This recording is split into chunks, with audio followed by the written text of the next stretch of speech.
اور حضرت ابو ہریرہ رضی اللہ تعالیٰ عنہ فرماتے ہیں کہ رسول اللہ صلی اللہ علیہ وسلم نے فرمایا کہ روزہ ڈھال ہے، اور روزے دار نہ جوا کرے نہ جہالت کی باتیں کرے، اور اگر کوئی شخص اس سے لڑے یا اس کو گالی دے تو وہ یہ کہہ دے کہ میں روزے دار ہوں، بس اتنا کہہ دے کہ میں روزے دار ہوں۔ اور فرمایا کہ اس ذات کی قسم جس کے قبضہ قدرت میں میری جان ہے، روزے دار کے منہ کی بو اللہ کو مجھ کو عنبر سے زیادہ پسندیدہ ہے۔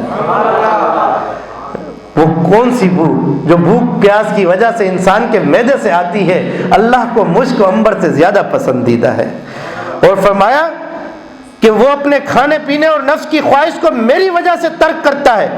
کون؟ اللہ تعالیٰ فرماتا ہے کہ وہ اپنے کھانے پینے اور نفس کی خواہشات کو میری وجہ سے ترک کرتا ہے تو روزہ میرے لیے ہے اور پھر میں ہی اس کی جزا عطا فرماؤں گا۔ اور اسی طرح حضرت سعد رضی اللہ تعالیٰ عنہ فرماتے ہیں، یہ صحابی رسول ہیں، رسول اللہ صلی اللہ علیہ وسلم نے فرمایا جنت میں ایک دروازہ ہے جس کا نام ریان ہے۔ کیا نام ہے اس کا؟ ریحان نہیں، ریان، ریان یا کے ساتھ۔ فرمایا ریان ہے، اس دروازے سے قیامت کے دن صرف روزے دار داخل ہوگا، ان کے علاوہ اور کوئی اس دروازے سے داخل نہیں ہوگا۔ کہا جائے گا کہ روزے دار کہاں ہیں؟ پھر روزے دار کھڑے ہو جائیں گے، ان کے علاوہ کوئی اس دروازے سے داخل نہیں ہوگا۔ ان کے داخل ہونے کے بعد اس دروازے کو ہمیشہ ہمیشہ کے لیے بند کر دیا جائے گا۔ اور اسی طرح حضرت ابو ہریرہ رضی اللہ تعالیٰ سے روایت ہے کہ رسول اللہ صلی اللہ علیہ وسلم نے فرمایا جب رمضان داخل ہوتا ہے تو آسمان کے دروازے کھول دیے جاتے ہیں، آسمان کے دروازے کھول دیے جاتے ہیں اور جہنم کے دروازے بند کر دیے جاتے ہیں اور شیاطین کو جکڑ دیا جاتا ہے۔ تو یہ ہے رمضان کی برکتیں کہ جہاں پر جنت کے دروازے کھولے جا رہے ہیں، جہنم کے دروازے بند کیے جا رہے ہیں اور شیطان کو جکڑا جا رہا ہے۔ یہ تمام تر انتظامات کس لیے ہو رہے ہیں؟ یہ صرف اور صرف اس لیے ہو رہے ہیں تاکہ بندے اپنے رب کے قریب ہو جائیں۔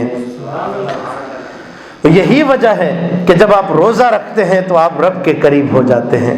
اور رمضان کے روزوں میں اللہ نے ایسی رحمتیں اور برکتیں رکھ دی ہیں کہ آپ پورا سال دوسرے روزے رکھیں لیکن رمضان کے ایک روزے کے برابر نہیں ہو سکتے، کیونکہ میرے نبی کریم صلی اللہ علیہ وآلہ وسلم کا فرمان ہے کہ حضرت ابو ہریرہ فرماتے ہیں کہ جس شخص نے رمضان کا ایک روزہ بغیر عذر کے چھوڑ دیا تو وہ پوری زندگی بھی روزے رکھتا رہ جائے، رمضان کے ایک روزے کے برابر نہیں ہو سکتا۔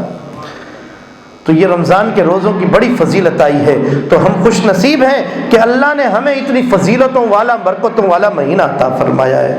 تو بغیر کسی اور عذر کے رمضان کا روزہ نہیں چھوڑ سکتے۔ ہاں عذر ہو تو پھر کوئی بات نہیں، اس کے بھی طریقے ہیں۔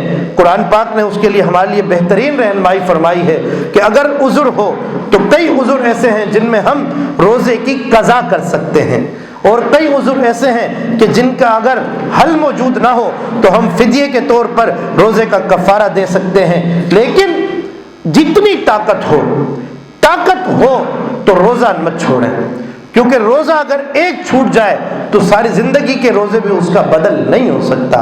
یعنی رمضان کے روزے نہیں چھوٹنے چاہیے۔ اور وہ کیا چیزیں ہیں؟ چند چیزیں آپ کے سامنے ذکر کروں گا کہ جن کے سبب اگر ہو جو قرآن پاک نے ہمیں رخصت دی ہے کہ اگر فمن کان منکم مریضا او علی سفر فعدۃ من ایام اخر، کہ اگر کوئی شخص ایسا مریض ہو یا پھر سفر میں ہو تو اسے چاہیے کہ دوسرے دنوں کے اندر روزے کی قضا کر لے۔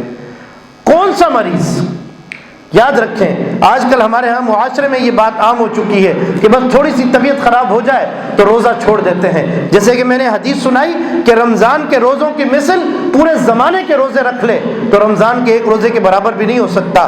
تو یاد رکھیں ایسی بیماری جس سے جان جانے کا اندیشہ ہو یا پھر مرض بڑھنے کا اندیشہ ہو، کہ مثال کے طور پر آپ کینسر جیسی موذی مرض میں گرفتار ہو چکے ہیں یا بلڈ پریشر کی اتنی بیماری ہائی ہو چکی ہے کہ آپ روزہ رکھتے ہیں تو آپ کی طبیعت مزید خراب سے خراب ہوتی چلی جاتی ہے، یا پھر آپ کو کوئی ایسی بیماری لاحق ہو چکی ہے کہ اگر آپ روزہ رکھتے ہیں تو بیماری میں مزید اضافہ ہوتا چلا جاتا ہے، یا پھر یہ کہ موت کا بھی خوف ہو، تو شریعت نے پھر ہمیں رخصت دی ہے کہ جب آپ رمضان کا روزہ اس کیفیت میں پھر چھوڑ دیں، پھر جب آپ کی طبیعت ٹھیک ہو جائے تو پھر آپ دوبارہ رمضان کے روزوں کی قضا کریں۔ اور اگر بالفرض ایسی کنڈیشن ہے کہ لگ رہا ہے کہ یہ اب اس بیماری سے جام بر نہیں ہو سکے گا، اس بیماری سے نکل نہیں سکے گا، بلکہ ہو سکتا ہے کہ یہ بیماری اس کی جان ہی لے جائے، تو پھر اس صورتحال کے اندر اللہ نے فدیے کا حکم دیا ہے۔ فدیۃ طعام مسکین۔ فدیہ کیا ہے؟ فدیہ یہ ہے کہ کم از کم ایک روزے کا فدیہ 2 مسکینوں کا کھانا کھلانا ہے۔ ایک روزے کا فدیہ 2 وقت کا کھانا کھلانا ہے، ایک مسکین کو 2 وقت کا کھانا کھلانا ہے۔ اس کا جب ریٹ وغیرہ ہم نکالتے ہیں، یعنی فدیہ یہ ہے کہ کم از کم 2 کلو گندم کسی مسکین کو دینا ہے، اسے فدیہ کہا جاتا ہے۔ موجودہ دور میں جو صدقہ فطر عام طور پر جگہ جگہ لکھا ہوتا ہے، جو کہ متفقہ علماء کرام باقاعدہ اس کا حساب نکالتے ہیں، جیسے کہ آج کل کے تاریخوں کے حساب سے فروری 2025 میں، جیسا کہ آپ کو علم ہے کہ اس وقت 250 روپے کے قریب فدیہ فطرہ چل رہا ہے، تو یہ فطرہ ایک روزے کا فدیہ بن سکتا ہے۔